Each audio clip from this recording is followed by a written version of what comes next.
It gives me great pleasure to introduce the next speaker, the hacker's worst nightmare, cybersecurity expert extraordinaire, Tom Liston.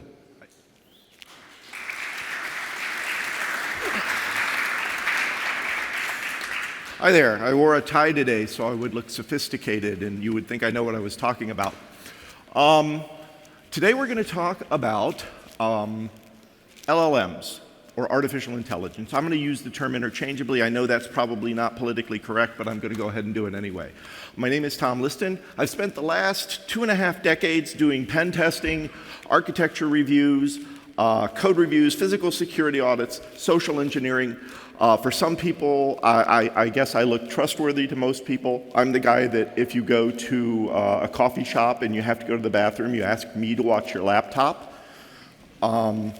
Oh, by the way, afterwards, I have a whole bunch of laptops for sale if anybody wants to come and see me. Anyway, so whether or not we want artificial intelligence to be part of our security posture, it has arrived, it's here. You are going to be seeing a lot of push from management to make use of artificial intelligence. The questions around artificial intelligence are pretty big right now. Do they truly exhibit intelligence? Are they just like autocorrect on steroids? I'm not going to touch that question today. I'm just going to talk about some practical matters. You are going to see a big push to use these things. So, what strategies can we use to incorporate LLMs or artificial intelligence into our security posture without increasing our risks? That's what the whole gist of this talk is about. Why are we looking? Why is there this big push to use artificial intelligence or LLMs in security? Well, cybersecurity has always been a field that is simply drowning in data. We have logs, we have alerts, we have threat intelligence. We have complex threats that we're facing constantly, and we need to do rapid analysis. And in order to do that, LLMs can be leveraged in order to provide us with increased capabilities.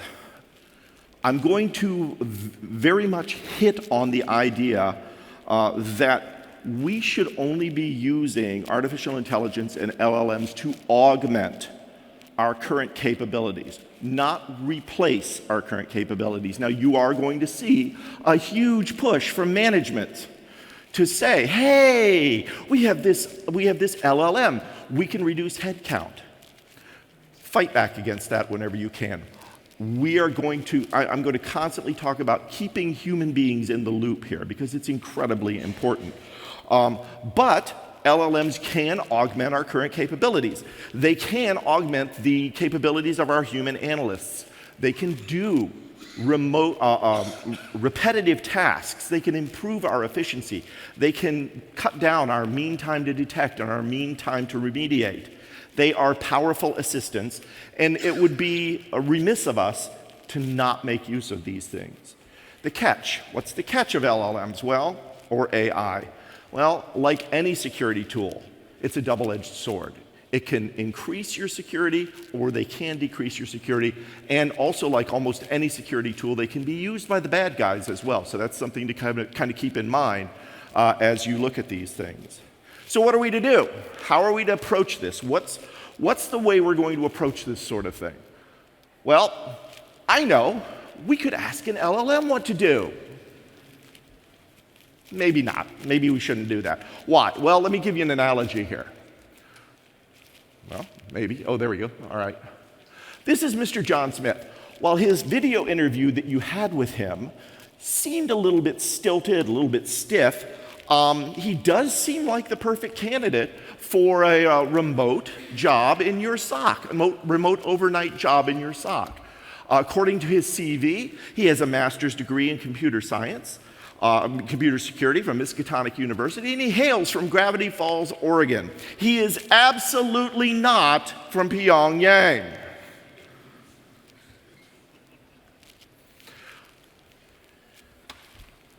I'm having some trouble. There we go. Woo. I killed it.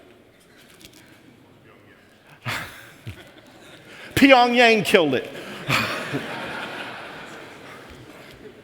What did I push, guys?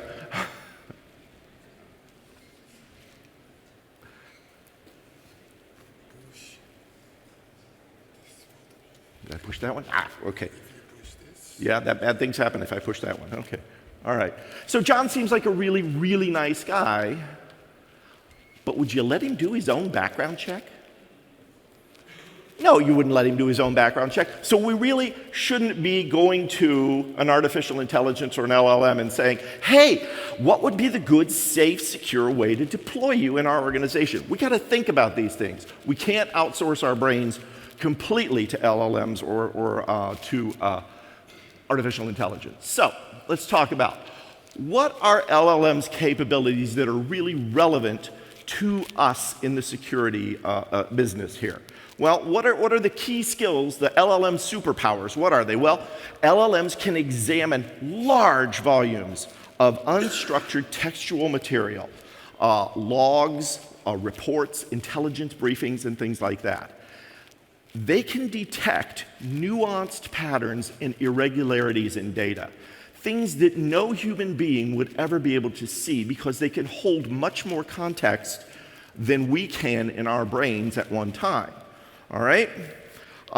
They can do natural language processing. You can use LLMs to take a normal sentence that somebody would say, hey, show me all of the logs relevant to our web server where perhaps we have some sort of error function going on in our web server. And it'll dump those out for you without having to actually sit down and write some kind of a SQL query. All right? And so that lowers the bar for people to be able to do investigations. And finally, they can do code evaluation and generation. They can actually look at code and see flaws in code that we might not see because they can see the entire code base at once. Or they can actually generate code for you, SQL queries, they can generate Python code, they can generate all kinds of code that can be used within your organization. All right?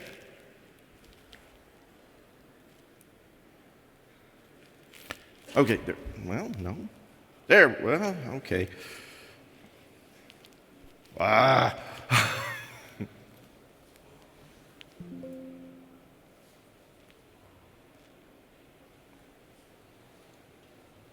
I don't know why this is misbehaving, but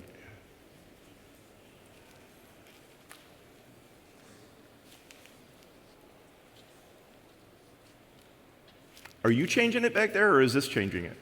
You're changing it. Okay. One more slide.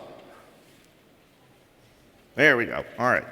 So what are some of the high potential use cases for LLMs? I'm just going to put this down and ask you to forward slides if that works. Does that work? Yes. Okay. All right. All right. So what are some of the potential use cases for LLMs within security context? Well, threat intelligence analysis. They can process feeds and they can extract indicators of compromise for us, and they can create summarized reports of what they're seeing within the log files and things like that. Log summarization analysis, they can go through and reduce noise. That's the biggest issue that we have when we look at logs, is trying to extract the really interesting things out of our logs, the needles out of the big haystack of information that we have there. LLMs are incredibly good at doing that sort of thing. They can identify those key events, those important things within our logs, and they can also enable natural language queries against large log files. All right? Phishing detection, they're actually relatively good at doing phishing detection. You can give them a large corpus of phishing emails, and then they can identify other new interesting phishing emails based on what they've seen in this other large corpus of phishing emails.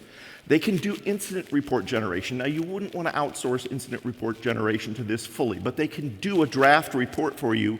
They could do a very good job of creating a draft report for you that you then hand off to a human being to punch up and actually go through and make sure that it's accurate and that all the details check out. They can summarize timelines very well as also. And here's one of my favorite things. This is something that we constantly tell people that they need to do in organizations. They need to go through and actually classify documents within their organization by the security sensitivity of those documents. We tell people to do this all the time so they know where to store documents and how to make sure that documents are not being transmitted out of the company that should not be transmitted out of the company. We tell people to do this all the time. Nobody does it. Why? Because it's a dull, boring, repetitive task. All right?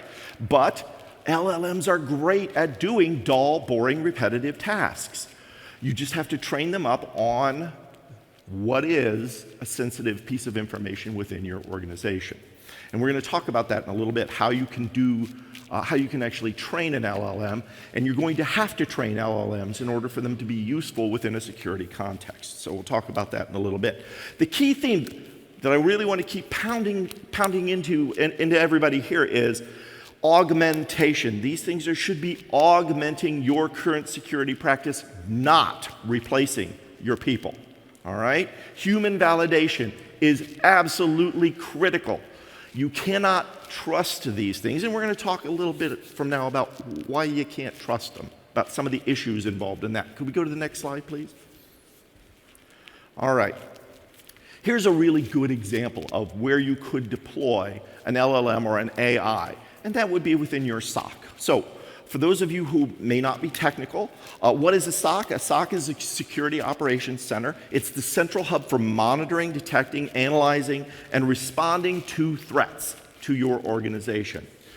Its core functions are governing, identifying incidents or issues, protecting you from those incidents or issues, detecting any incidents or issues, responding and recovering from any issues. All right? What are the problems that we have in SOCs today?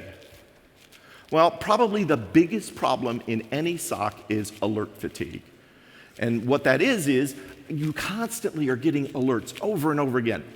Unfortunately, about 95% of those alerts are completely useless. The 5% of the alerts that are actually useful, of those 5% that are useful, there are a lot of false positives in there, and there's probably maybe 1% that is actually something that needs to be taken care of. The problem is you got to weed through the 99% to get to that 1% of interesting, actionable intelligence. All right? LLMs are great at doing that. They give you the ability to just, they can look across a wide variety of log sources, and they can go through and winnow that huge pile of data down to just feed you out the important things. Now, if anybody here has ever done any tuning for logs, you know that's a difficult process to do. It's difficult, it's time-consuming, it's error-prone, but LLMs can do that. They just need to be trained appropriately. What you probably are going to see over time is your LLM will learn what's normal within your environment, because it'll have seen all the normal stuff going on within your environment. It'll know what's normal, and it'll only pull out those things that are abnormal in your environment. That's something we tell people to do when they tune their log filtering tools. You need to know what's normal in your environment so that you can extract the abnormal things, and LLMs will be very good at doing that within there. So they can do these repetitive, boring tasks that we currently have people doing and burning out from doing, and they can do them fairly well. And they can also help close the cybersecurity skill gap. By that I mean they can perform some tasks based on natural language inputs. You don't have to be a programmer in order to have an LLM filter things out of your log files for you. You don't have to write software. You don't have to know how to program in order to do that. You can talk to the LLM in natural language and say, I don't want to ever see this kind of event anymore because it's a false positive.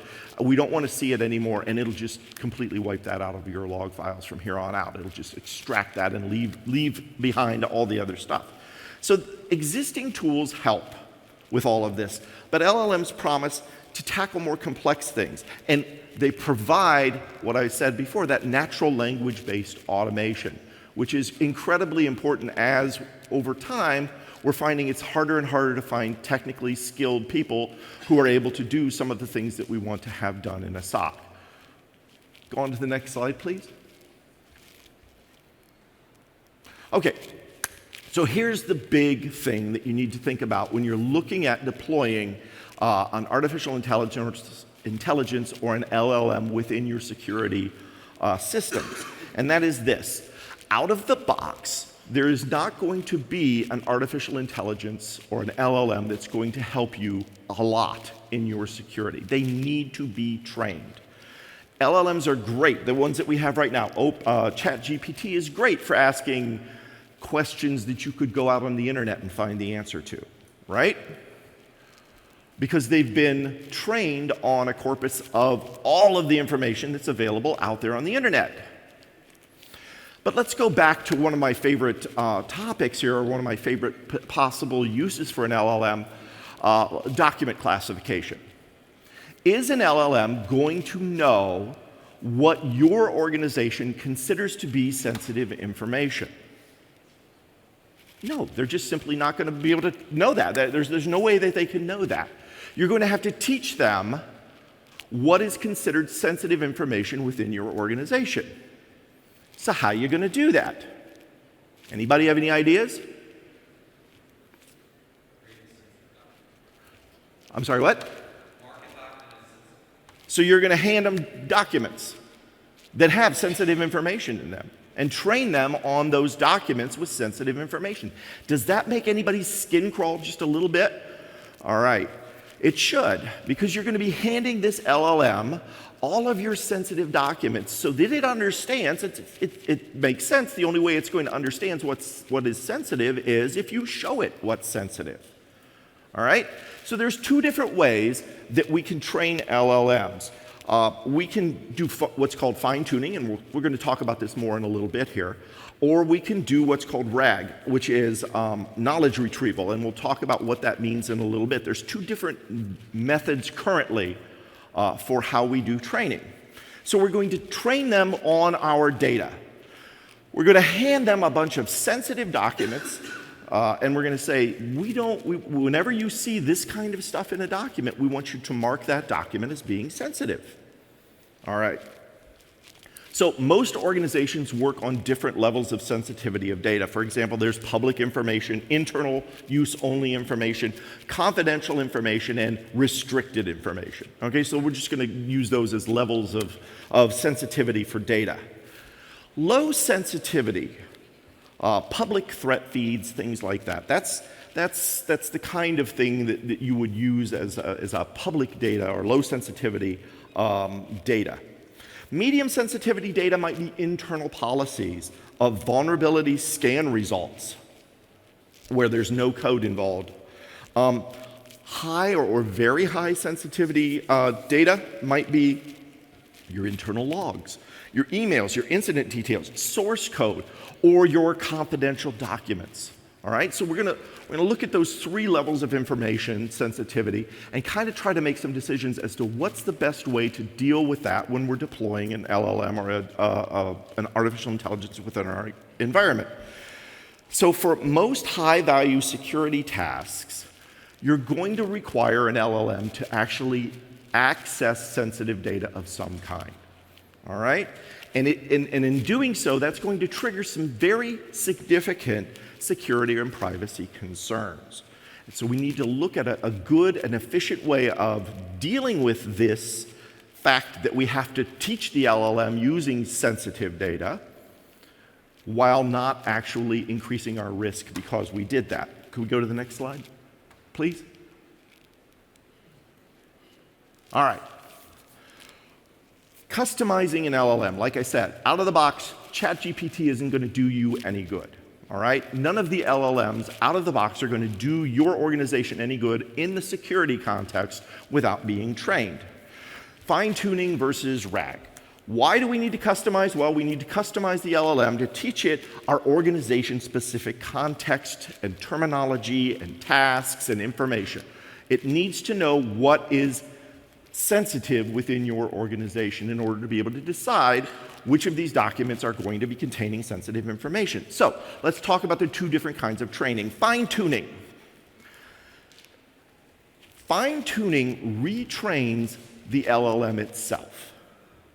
It actually changes the model itself to add your specific data into the model weights. All right? It's a change to the mind of the artificial intelligence. You're actually changing the artificial intelligence's mind permanently. and you've made a new artificial intelligence that has your specific data melded into those weights. All right? The problem with doing that is you've changed the LLM, and now it knows your sensitive information, and it will continue to know your sensitive information from then on out. And when we talk later on about some of the risks involved in using LLMs, we'll talk about why that's a bad thing. All right? RAG, which is Retrieval Augmented Generation, is a different way of training. And we'll talk about the benefits and costs and benefits of the different ways of training in just a second. Essentially, what you're doing when you're doing RAG is you are creating a database of information. Usually it's in a database called a vector database. And you're handing access to that vector database to the LLM so that it can use that as a reference for when it generates answers for you. Okay? The most important thing about the difference between the two is this. If you cut off that access to that database, you're just back to a plain old LLM that doesn't know anything more about your organization than it did before. Okay? When you remove access to that data, the LLM is just like it was when it began. Fine-tuning, the LLM has been changed. The LLM itself has been changed. The weights within the LLM have been changed, and it still knows your information, even when you're done using it, okay? But when you use RAG, Retrieval Augmented Generation, you're saying, hey, it's basically like you're handing it a reference book and saying, here's a reference book that you can use to look up information when you need it, and then when you take that reference book back from it, it doesn't remember anything that it did. Okay? The problems. Fine-tuning the LLM is just as fast as it was before when it comes to looking up answers for you. With RAG, it's got an extra step involved constantly. It's constantly having to look up things in that reference, and so it slows it down a bit. They're working on making that better, but it's still going to be slower if you're using a RAG fine-tuning or RAG versus fine-tuning. It's still going to be slower when you are having to look up in that reference that you've given it what information is relevant to your organization. So here's the problem, though. I mean, we've got this problem. It's a little bit slower, but it does forget when we're done. And that's probably the best thing when we're dealing with sensitive information. So, recommendation. You would prefer RAG whenever you're incorporating anything very sensitive for your organization. Fine-tuning can be used cautiously on low risk, low sensitivity information, okay? And you probably only want to do that when you want to change the style or behavior of the artificial intelligence. Does that make sense to everybody? Okay, all right, let's go on to the next slide. Okay, so what's the problems with all these things? What are the problems with LLMs? Well, training data leakage. When we're talking about the fact that we've altered the LLM using fine-tuning, there is always the possibility that either accidentally or through some sort of manipulation, they can be induced to expose sensitive information, okay? So that's always a risk, one of these things. The other risk that we have is hallucinations, and hallucinations is just the industry's polite way of saying these things lie to you. Not only will they lie to you, but they will lie to you, and then they will also come up with references to support the lies that they told you. All right? A friend of mine did some research using an LLM, and he came back and he was telling us about it, and we were saying, oh, wait a minute, this doesn't sound right. It doesn't sound like you should have access to that information. He goes, well, it's got links here that you can follow. I said, did you try following the links? Links were all fake, okay? It came up with lies, and it came up with references to support those lies. So you're really going to always have to keep a human in the loop on this, number one. Number two, you also always have to do input and output validation on all of these things. Data sanitization, least privilege is your friend here, okay? One thing I want you all to keep in mind too is, let's go to the next slide real quick, actually, and I'll talk about it when we look at the next slide. There we go. So, how should we host these things? Locally, or should we host them in the cloud? Well, for low sensitive operations, using the cloud, it's easy to use, it gives you access to the latest models, your cost up front is low, all right? The cons is data is going to leave your organization. So if you're using sensitive data, you really probably don't want to be using a cloud API for this. Local on-premises stuff is great, especially if you're doing any kind of work with any kind of sensitive information. The problem is, it's incredibly expensive to set up one of these things in your organization. The hardware requirements are pretty steep, and there's a lot of complex maintenance and setup that goes into this. And let me just tell you flat out, if you can get management to buy in on building your own internal LLM or internal artificial intelligence, look out, because it's going to be used for lots of other things in your organization, not just security. And so we're running into that issue again where we may have trained that thing on some sensitive information, but we're going to have different people in our organization wanting to use this LLM for different things, where there's the potential that sensitive information might be exposed even within your organization. So that's something to be careful of as well, is that these things are going to be put to multiple use. If you get somebody to build one inside your organization, there's going to be a lot of push to get that thing used on a lot of different things. So the trade-off here is security and control versus convenience and scalability. All right, let's go to the next slide. Strategic deployment, risk-based decisions. This is going to be a risk-based decision. You're going to align your deployment with data sensitivity. My general guidance to you is this: low sensitivity tasks and public data clouds are suitable for that. Medium sensitivity, internal non-regulated information, hybrid clouds, a hybrid deployment, vetted cloud API where there's some sort of guarantees for security, and then very high sensitive tasks really should be kept inside, if at all possible. Otherwise, you're really going back to this whole idea of exporting some sensitive data into the outside world, and that's just never a good idea. Use the cloud for sensitive tasks, local for highly sensitive ones. For less sensitive tasks, you can use the cloud. It's just going to have to be a pragmatic balance. Next slide, please. Key takeaways. LLMs can significantly augment your security posture. Data is central to this whole decision. If the sensitivity of the data is what's going to drive how you're going to be using these things, you need to prioritize security and governance. Local deployment is always probably going to best be done for sensitive tasks. And RAG is generally safer than fine-tuning, even though it's slower. All right? Next slide, please. You're going to have to put some specific controls around these things. And remember, as I said, if you get one of these things built inside your organization, if you get a locally deployed system, it is going to be used by other people in your organization. So just keep that in mind as you're building these things. Augment, don't replace analysts, validate critical outputs. These things lie. They lie all the time, and they lie really well. All right? Proceed strategically, start small, focus on governance, train your staff, and adopt a risk-based approach. That's the best way to go about this. Next slide, please. That's it. If you have questions, we're running out of time here. If you have questions, I'm going to go. There's the SANS booth, which is, what's the number? Dom, do you know what the number is?